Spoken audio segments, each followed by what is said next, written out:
안녕하세요. 오르리 TV입니다. 오늘은 오피스텔에 대해서 알아보도록 하겠습니다. 왜 오피스텔이냐? 1인 가구가 많아지는 현재 소액 투자로 수익을 낼 수 있는 물건입니다. 그래서 이번 영상에서는 오피스텔이 생기게 된 배경과 주택 임대 사업자 그리고 임대 보증금, 보증보험에 대해 알아보겠습니다. 첫 번째, 오피스텔의 용도는 일반 업무시설, 오피스텔입니다. 사무실이죠. 사무실은 난방이 안 되고 주방 및 화장실이 없는 구조로 건축을 합니다. 하지만 주택이 부족한 이유로 사무실인 오피스텔을 주거로도 사용할 수 있게 허가를 내주었습니다. 분양 시 분양가의 60에서 80%까지 대출을 해주었기에 소액으로 투자해서 한 달에 40만 원에서 60만 원까지 수익을 볼 수 있었죠. 이건 소득 신고도 없습니다.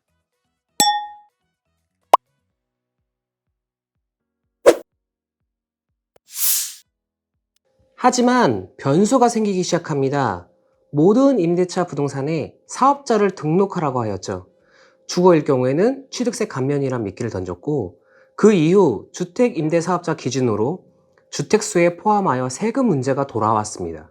다주택자일 경우에 보유 시에 재산세나 매도 시 다주택자로 양도세 중과 세금이 문제가 됩니다.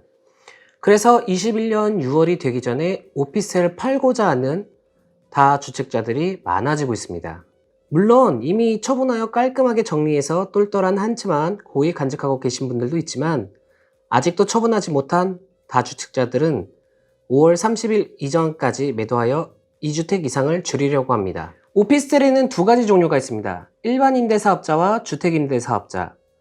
일반 임대사업자는 사무실, 즉 근린생활시설로 들어가기 때문에 주택수에 산입이 안 되어 문제가 되지 않지만 주택임대사업자의 경우는 다주택자들에게 부과되는 세금 폭탄을 걱정하여 주임사 기간이 끝난 시점인 사람들은 다주택자의 양도세 중과를 피하기 위해 매도를 희망하고 있습니다. 반면에 이미 다주택자인 분들이 월세 수입을 위하여 매수를 희망하여 21년 상반기에 걸쳐서 매도 및 매수가 활발하게 진행되고 있습니다.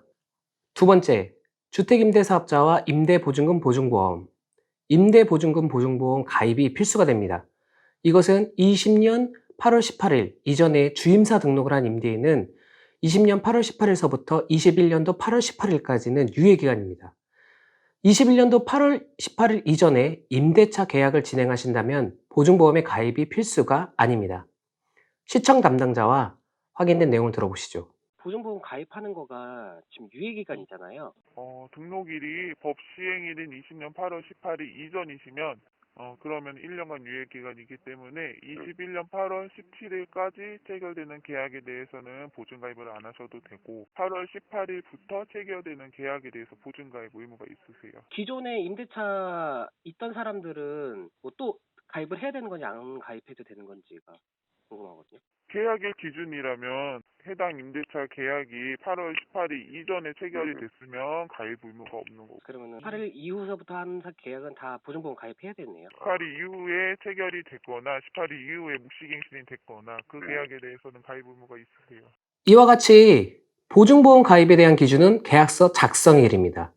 신규 계약 및 재갱신 계약을 하실 분들은 21년도 8월 18일 이전에 계약서를 작성하셔야지만 보증보험 가입을 안 하실 수가 있습니다. 다만 이 기간 중에서도 새로 주임사를 만든 임대인들은 필수로 보증보험 가입이 해야 됩니다. 물론 일반 임대사업자들은 보증보험 가입에 의무가 없습니다.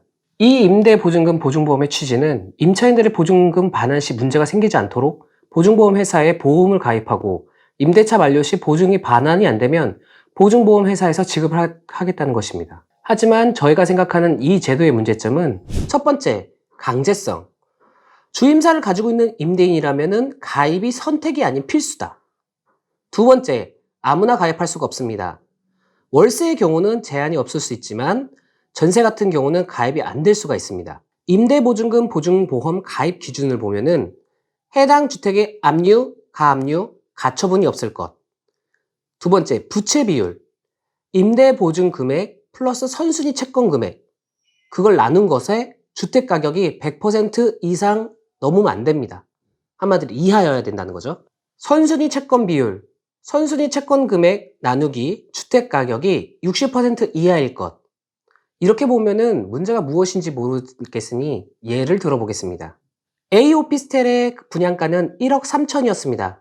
대출은 1억 4백만 원이고 전세로 임대할 시 금액이 1억 4천, 월세로는 500에 50만 원으로 계산해 보겠습니다. 전세는 1억 4천 더하기 1억 4백만 원 나누기 1억 1천, 이렇게 하면 222%가 나옵니다. 100%를 넘었으니 보증보험 가입이 안 됩니다. 21년 4월 기준으로 입주할 수 있는 오피스텔이 저희 동네는 지금 없습니다. 분양가보다 왜 높은 전세 금액이 설정되었느냐? 그거는 매물이 없어서죠. 주택가격은 분양가, 실거래가도 아니고 감정평가법인이 산정한 감정평가 금액이나 공시지가 가격이어서 1억 1천만 원으로 평가된 것입니다. 이 금액은 국토부 실거래가의 약 80% 정도 됩니다. 월세를 계산해 보겠습니다. 월세는 500만 원 보증금 플러스 1억 4백만 원. 이게 이제 대출 금액이죠. 거기다가 감정평가 금액 1억 1천을 하면 99%, 딱 턱걸이 정도로 가입이 가능하나 이 금액도 선순위 채권 비율을 따지는 1억 4백만 원 나누기 1억 1천만 원을 하면 95%이기 때문에 가입이 불가합니다. 60% 아래여야 되죠. 대출금을 주택가격의 60%로 유지해야지만 이것도 보증금이 가입이 가능합니다.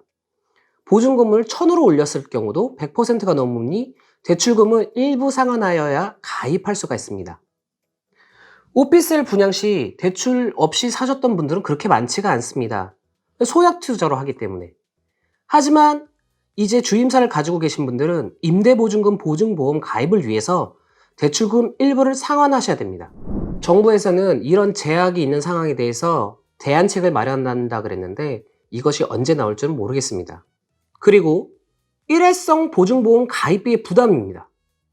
보증보험 가입 시 보증금, 임대료의 한 2% 정도가 보험 가입 비용입니다. 이 비용은 임대인이 75%, 임차인은 25%를 부담해야 됩니다.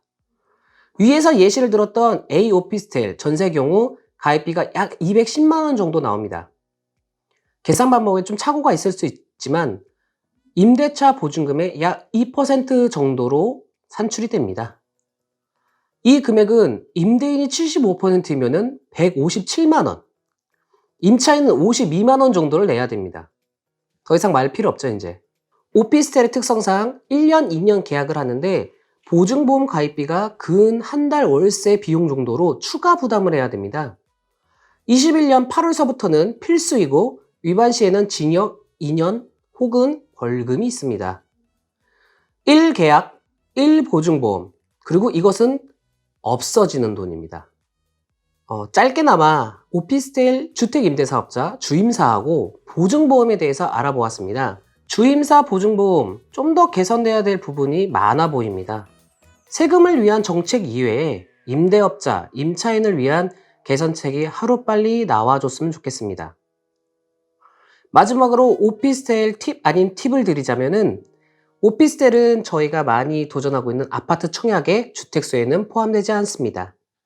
이상 오르리 TV였습니다. 감사합니다.